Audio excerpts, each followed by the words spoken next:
When The Accountant premiered in 2016, it was one of those films that quietly found an audience. A gritty, strange blend of action, autism representation, and high-stakes financial forensics.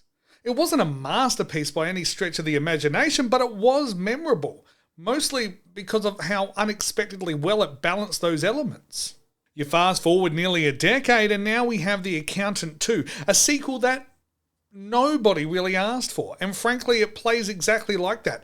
But let's be clear, The Accountant 2, well, it's not a terrible film.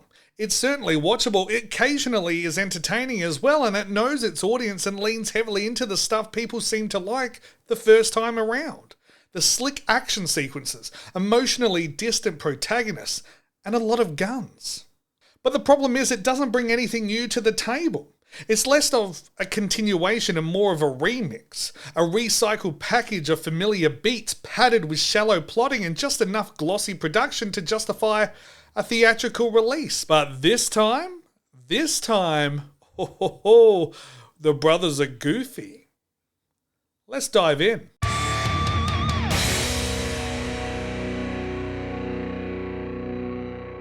Right from the opening scenes, it's apparent that the film isn't interested in evolving its story or its characters. Instead, it focuses on doubling down what worked before, with the mindless action, the stoic line delivery, and that oddly fascinating combo of accounting and assassination. But the novelty that made the original so interesting just isn't there anymore. The sequel feels like it's running on autopilot with a script that seems designed more to cash in on name recognition than to tell a compelling story.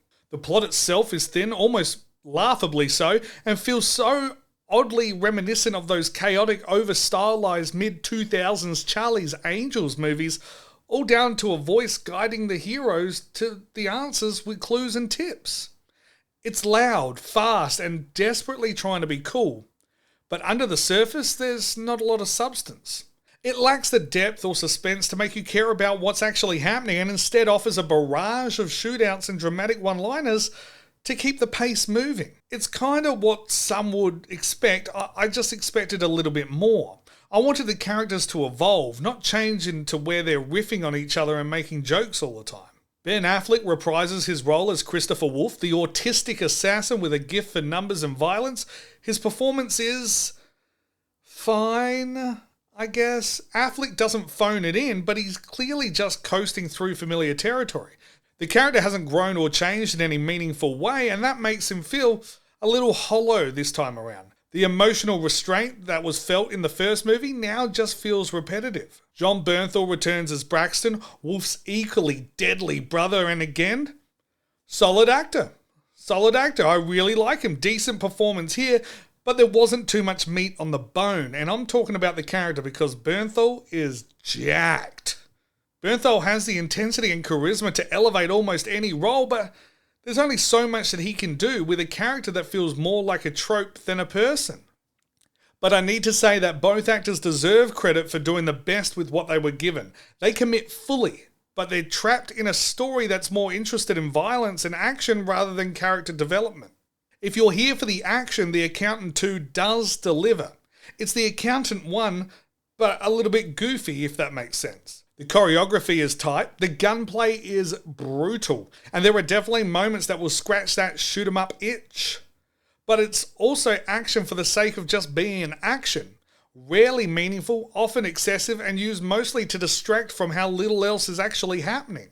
The movie seems to think that if it just keeps moving fast enough, you won't notice the lack of real stakes, character arcs, or emotional payoff. And to be fair, for some viewers, that might actually just work.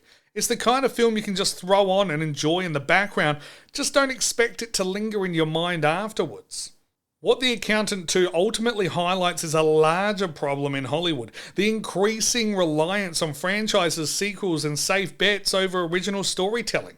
This film exists, not because it's a story that needed to be told, but because the first movie made just enough money and just enough of name recognition to warrant a follow-up. It's not offensive. It's not an awful film, it's just unnecessary. And in today's cinematic landscape, that's almost worse. This film isn't quacktastic, it's The Accountant 1 again. This is the I'm not mad, I'm just disappointed in action films. It's a film that I'll forget exists in 10 years' time and see it on some streaming service somewhere and watch it again because I forgot what happens. But as it stands right now, 3 ducks out of 5.